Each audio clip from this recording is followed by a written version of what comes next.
what we think are some of the highlights, certainly not everything that we've done, but pretty much everything that we've done, entertain questions, and also to say thank you to everybody who's been a member, to people who've supported us, brought in donations, to how wonderful it's been to work with a city government that's been really supportive of us this year. And to say also that I think it was July the 1st when Matt had to resign. Is that right?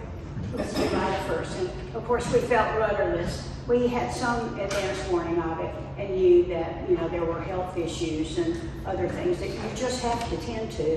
And Matt literally had given so much of his life during the last 10 years. So anyway, we trudged on, and I think that we've done pretty good.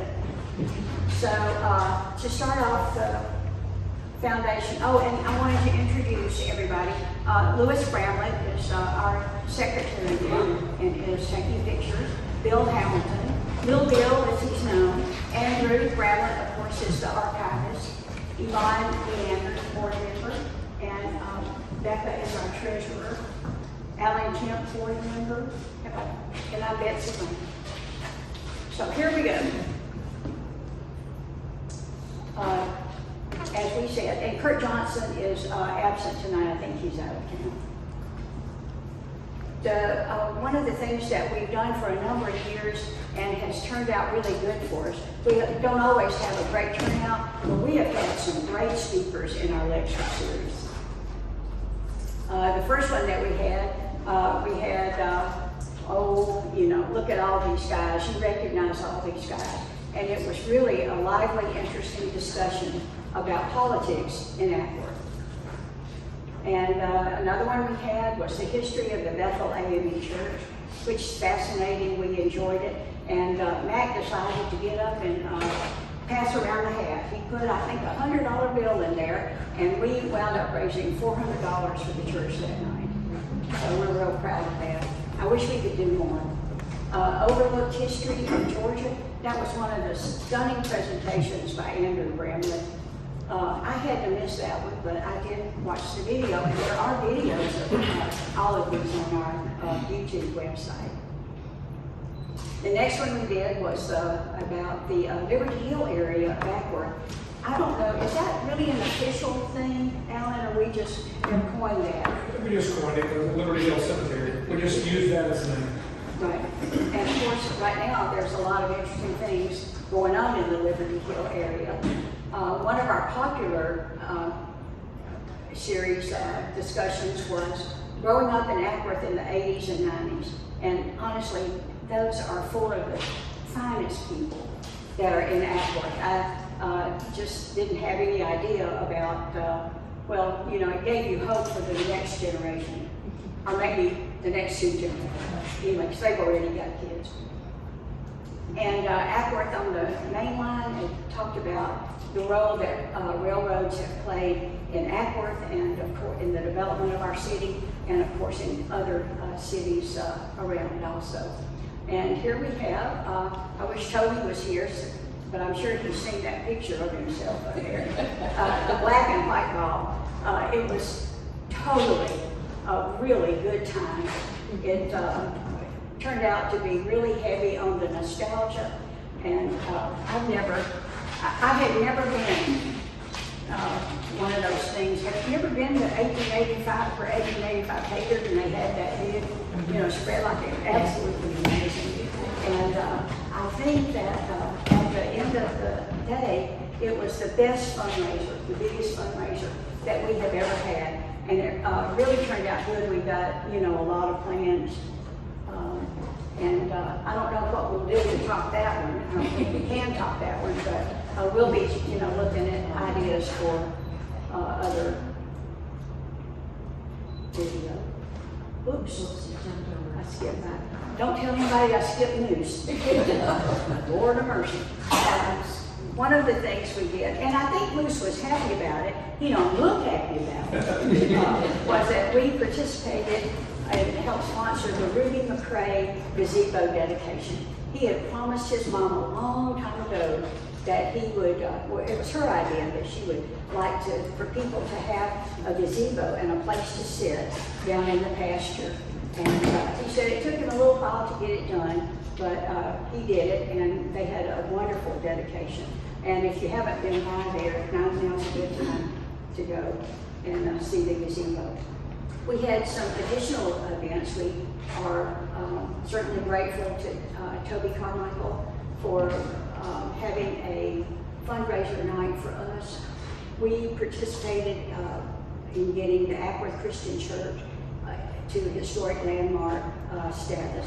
And one of the fun things that I got to participate in, when we had the Larry Nelson event for dinner last year, we raffled off a foursome with Larry.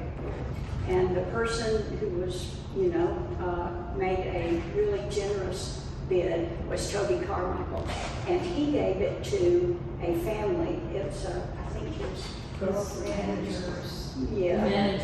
Manager, okay. His managers, the people who did it was a father, a son, and a grandson who came and played around the golf with Larry. And of course it pleased Larry so much because he's so into the legacy of golfing and passing on good vibes to the younger generation and seeing them participate. So that was over at the Governor's Club, which is, of course, I couldn't find the clubhouse because to me every house looked like the clubhouse. I didn't know nothing about that. The downtown business plaques, these have been such a success, and we owe that to Jacqueline Fowler, forget her name. It's Beverly Samuelson, who was a Fowler, and was Shirley Fowler's sister. And she wanted initially to do one to commemorate her mother's efforts to have a little dress shop for the women of Ackworth. And so it just sort of grew from that. And everybody that who has bought one of these really has such a great story. The first one we did this year was Gunn's Grocery Store. And if you're old-time Ackworth, you remember Ralph Gunn. Did so many things for the community. He did it quietly, he did it sweetly. He was just always a person who was helpful, but he was a great businessman too. I would add, this surprised me, it's not just family and friends there, but several of those people actually worked For Ralph in Gunn. the grocery store in the 50s and 60s. It's amazing. Well, there's Bradley Pope right there on the end. Right, and J.W. Mathis with the overalls on. He worked back there. Really? Yeah. I think Ralph Gunn was actually rather young when he died. He had a long time problem with heart disease. Oh, and Bill Abbott was there. Isn't that Bill in the back? It is. Okay. Yeah. And the ones that we did, let's see, this was, November the 6th, we did Brooks Garage and Jones Tire Company.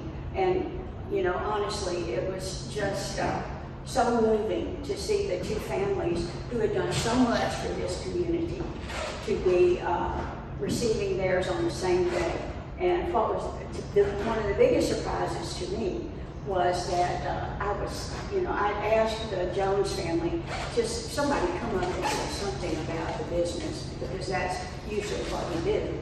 And nobody would do it. And it was a surprise to Eddie. So when we called Eddie up there, he just took over and he talked.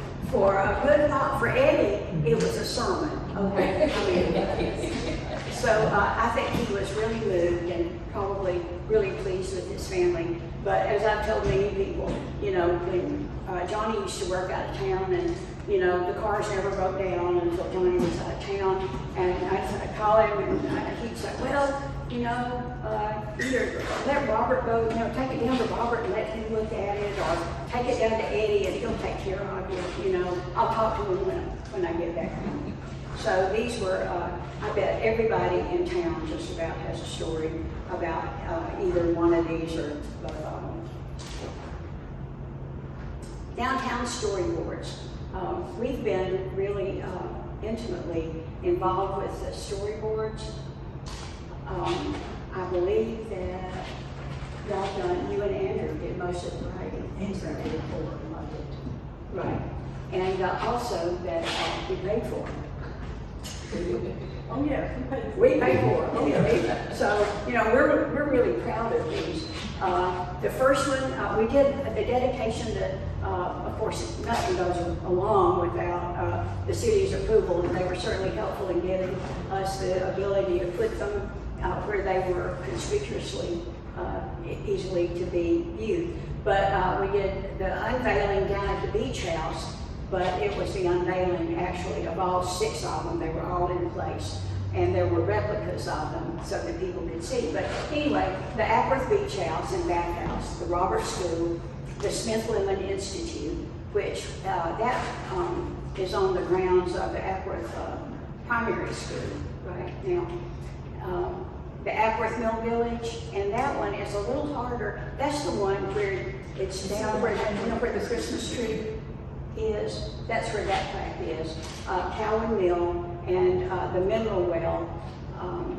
Those were all the storyboards that we did. There are a couple left that we have planned. 6. 6. All in the churches. All in churches. So those storyboards will be coming up, and those will be exciting too. One of my favorite things is the Nancy Smith Maxwell Award. We're so, it's, you know, just so gratifying to see that we've done our 5th one, and Nancy is still here to celebrate with us. She is such an amazing lady and was always helpful to us. And it didn't matter how many times Matt called her with the question about where this business was or that business was. Nancy always always takes great pleasure in helping us. And the idea of having an award and then being able to pass it along to other people in the community on a yearly basis. The second group, the second plaque was presented to Claude and Willie Mae Johnson. And, you know, everybody in Ackworth knows them. I've never seen them down. Just really ambassadors for goodwill in Ackworth. And the third group, the third couple that we had was Dallas and Ernestine Godfrey, who sort of said they were retiring, but they were continuing to help everybody in the community. So just give them a And this year we presented the award to Dr. Tom Scott, who is the person who has done all of our oral history interviews. And I'm sure some of you in here have already been interviewed by Dr. Scott. One of the things he said that was so meaningful to me is that he said that when he started out his career, he was interested in history on the lower level. That everything that transpires between us, you and me, is as broad a history as world wars and generals. Maybe not as momentous, but he was just so inspiring, and so I'm really happy that our 5th award went to him. Hey, Betsy? Yes. Excuse me just 1 minute. Andrew found out an interesting fact about Dr. Scott. Yes. Okay. His undergraduate degree is zoology. Zoology. Yeah. Did you ask him about that? He actually brought it up in conversation a few weeks ago. I had no clue. Really? So what was his intent? He said, it sounds like his intent originally was to be a zoologist professionally, but decided he didn't really see a career in it, so he switched to his minor, which was history. Well, oh, I skipped Abby Parks. Oh my Lord, I could get injured for that. And there's, of course, our Abby Parks on the end. And Abby said that her claim to fame is that she's a house-in-law with the mayor, because they both have, you know, Macmillan houses. And also, one of her quotes that I absolutely love, having lived in Ackworth, you know, maybe not all my life yet, but almost, is in 2001, maybe, you could take a bowling ball and roll it down Main Street and you wouldn't get nothing. Because there was nothing going on in Ackworth. And, you know, what a tremendous difference.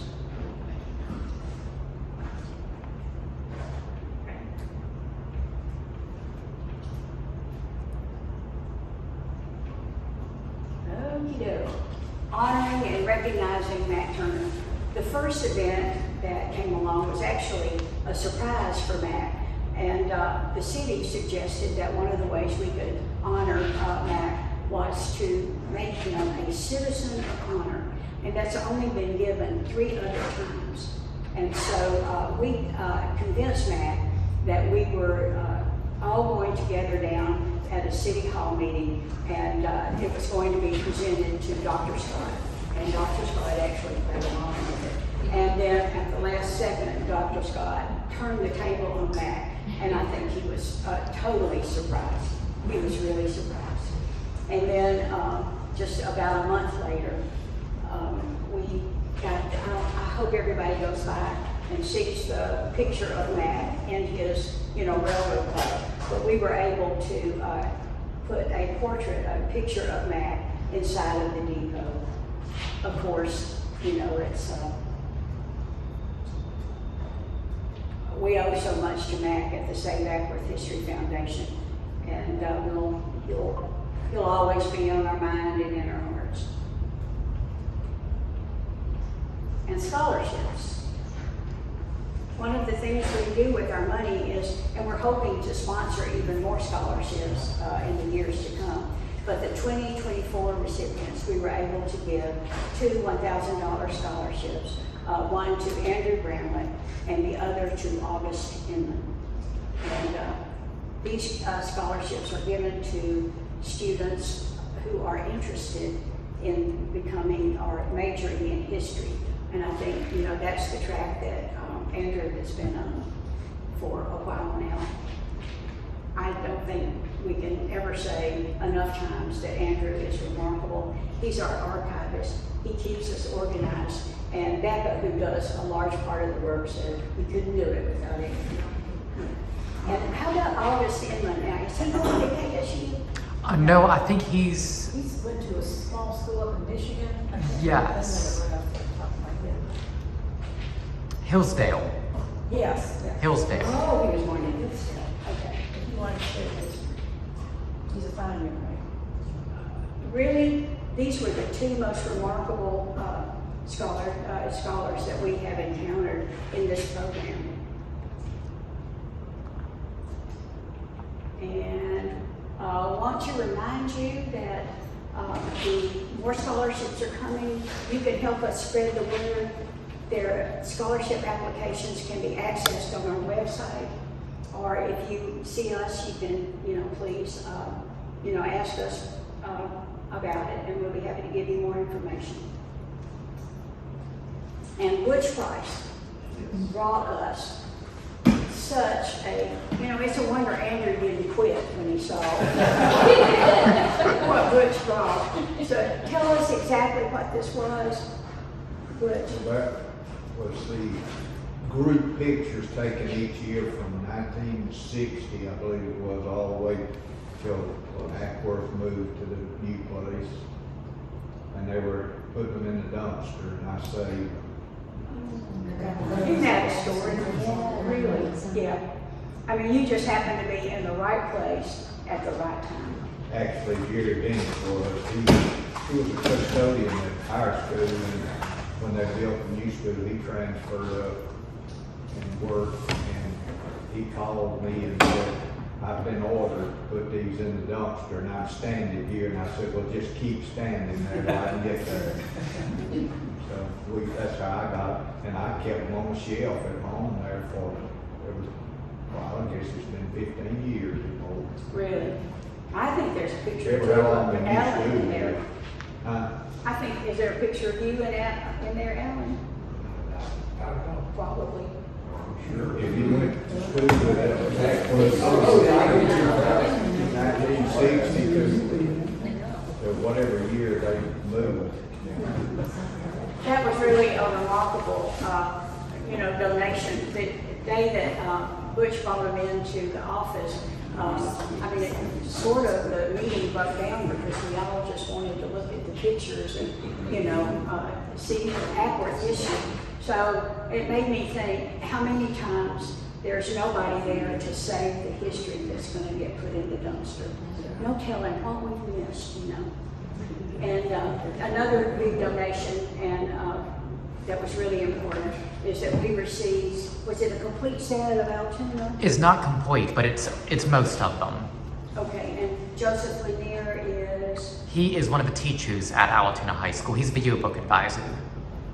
Okay, and so, you know, often, because I was raised in the city limits, I forget that lots of the kids from Ackworth are going to Altoona High School. And that's as, you know, much now as North Cobb. He's also one of Ackworth leaders too. That's what? He's an Ackworth. Oh, okay, right. Oh, is he one of the jewelry store Laniers? No. Oh, it's Tommy Lanier. Tommy and, yeah, we play ball with him. Yeah. Okay, and, you know, now then we're just starting to digest another donation that was made to us by the, well, Michael Pitt is the historian that has done all of this research on the events of the Civil War in Ackworth. But his research was sponsored by the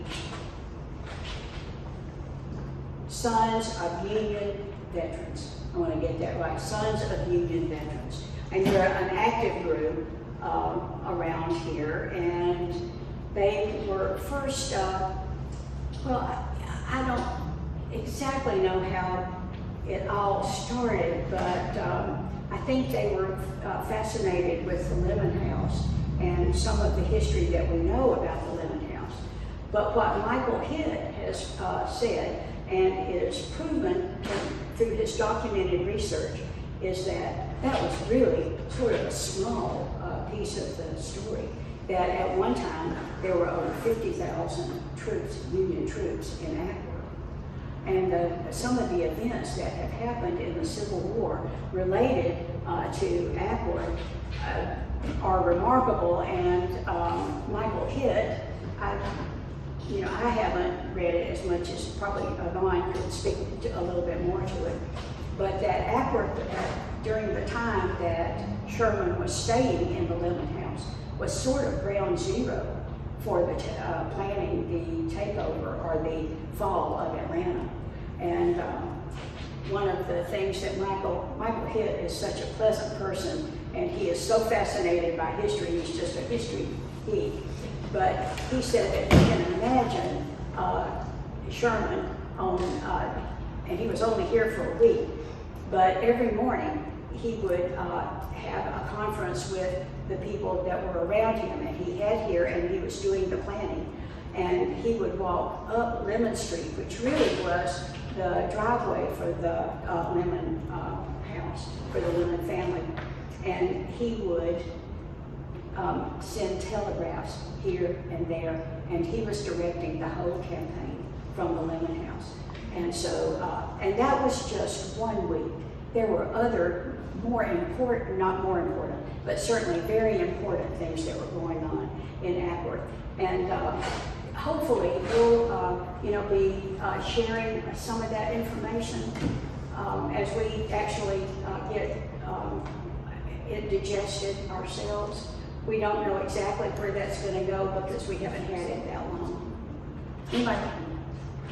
That's one thing that was fascinating to me is he actually identified where I think about 16 Union soldiers were buried in Ackworth and has their names, the locations, and some backgrounds of those soldiers. It is absolutely fascinating what a deep dive he's done into this.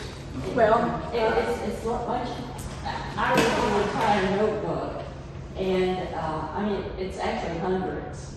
it is hundreds. Hundreds buried in Ackworth? Yeah, they're not still buried. He said that it was the practice of both Unions and Confederates to bury their dead and with the intention of coming back to give them. Mm-hmm. And that's what happened. He said, he called me one day and he said, do you know where there's property that belong to so-and-so Woods. Well, north of town. Well, yeah, I do. I knew the Woods. And that family lived right where Brookwood School is. And he said that there were a number of graves, or Union soldiers, that had been buried there in the Woods property. But they did come back and get them. Now, you know, probably in the South, we didn't have the means to go back and get ours, so maybe we didn't do as good a job. But, you know, and one of the things I've always thought is, I grew up listening, you know, said, well, my grandmother's house was a hospital, you know, during Civil War. Well, you know, I must have heard that about 10 houses. And I thought, you know, that's just BS, you know, that's just, you know, family lore that gets passed along. But my grandkid said, no, that probably was true, because they would commandeer.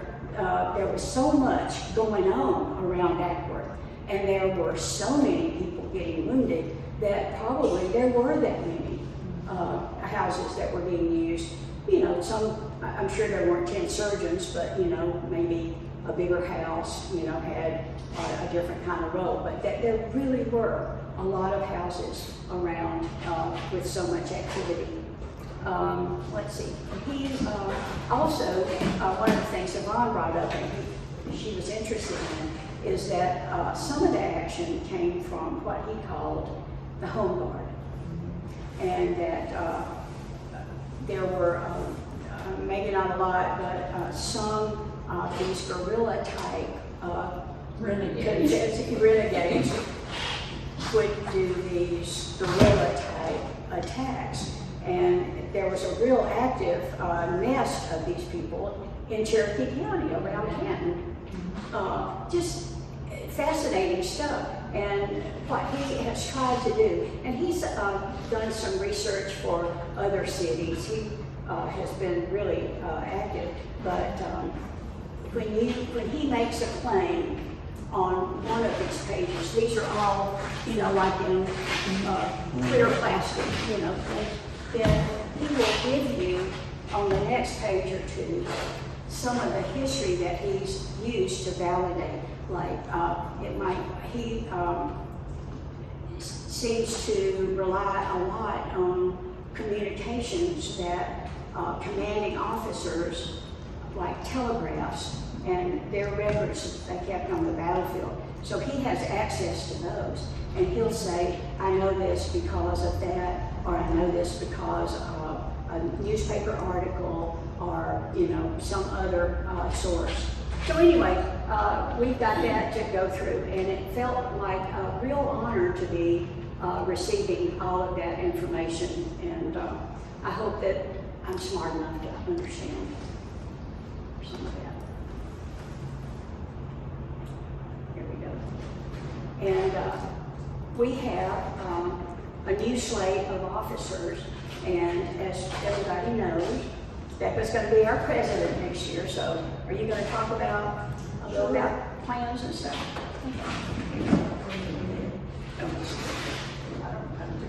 Well, Andrew will only give us permission to use the front. Okay, this is some ideas we have for next year. I can promise we're going to do all of them, but we're going to try. But one thing I wanted to mention is we talked about the storyboards that we've got. Did 6 this year, we've got 6 more coming next year. And those for historic churches, and that's the Ackworth Christian Church, Bethel AME, Zion Hill Baptist, First Baptist, First Methodist, and First Presbyterian. And they're already at KSU being researched by KSU, who has to sign off on it, and hopefully we'll get those installed in the spring sometime. So we have that to look forward to. We also have maybe a Liberty Hill gravestone cleaning workshop and a cemetery tour by our Andy Bradford, who's an expert on cemeteries. We haven't had a picture day in a couple of years, so we're going to try to do one of those. And our big fall fundraising event, we had such a good turnout at the black and white ball. We're going to do something similar, maybe not a black and white, but something similar. It was a lot of fun. If you did come, try to be there next year, because we really had a great time. And I think you would enjoy it. Kennesaw State Archives Tour. We're gonna try to partner with Todd Lane Arts and the Art House and the Agricultural Arts and do some things with them that support each other. Of course, we'll have another Nancy Smith Maxwell Award, and we're gonna have scholarships. Again, as usual, we're gonna try to get some KSU history majors and get some scholarships to those students. Business plaque dedication, we've already got one signed up, and that's Johnson's Drive-In. I know most of you remember Johnson's, so that'll be a good one. And then we'll have our presentations. We're talking about the history of Mount Zion Church, Off the Rails, training support by Adam Bramlett. How the peach became the symbol of Georgia, Dr. Tom Oakey. Grist Mills, and I'm excited about this one, a panel discussion about Ackworth drugstores. Alan Kemp has a lot of information about the Lacey's and Ackworth pharmacies, so that's going to be a good one. And then we'll have our annual meeting again next November. Anybody got any questions? Okay, let's see what we got here. Thank you to all the board members, city members, donors, and supporters. Thank y'all so much for coming. And think of who the board members are for next year. Oh, okay, well, okay, yeah, I guess we discussed that. Isn't that on the next slide? No, No, I don't have a slide for it. oh, I thought we had a slide. Okay, next year, I'll be the president, Becky King, vice president is gonna be Yvonne Leander. Secretary is still gonna be Louis Bramlett, and Alan Kemp is gonna take over as treasurer. Our other board members are Bill Hamilton and Kurt Johnson and Betsy Brown, of course. And our archivist, hopefully is gonna remain Andrew Bramlett. If you haven't been to our website, Andrew does a great job keeping it up. We've got a lot of interesting information on there, check it out. And our Facebook page. Also, if you go to YouTube and search for Save Ackworth History, you can see all of our videos. We've got quite a few of them now. Lots of interesting world histories, lots of interesting meetings and presentations. So check that out. And of course, we're always looking for people to renew their membership. And Yeah, we're using January, right? Calendar year. yes, calendar year. You can either pay on our website or mail a check. Or I can take it in cash or check tonight. Is that it? No, here we go. That's it. Yeah. I would like to say a personal thank you to Andrew Bramlett, who's, all of this video stuff and technological makes us look less old than we are. Thank you again, Andrew. And I want to thank Betsy Brown for taking over as president this year and doing a fantastic job. She has.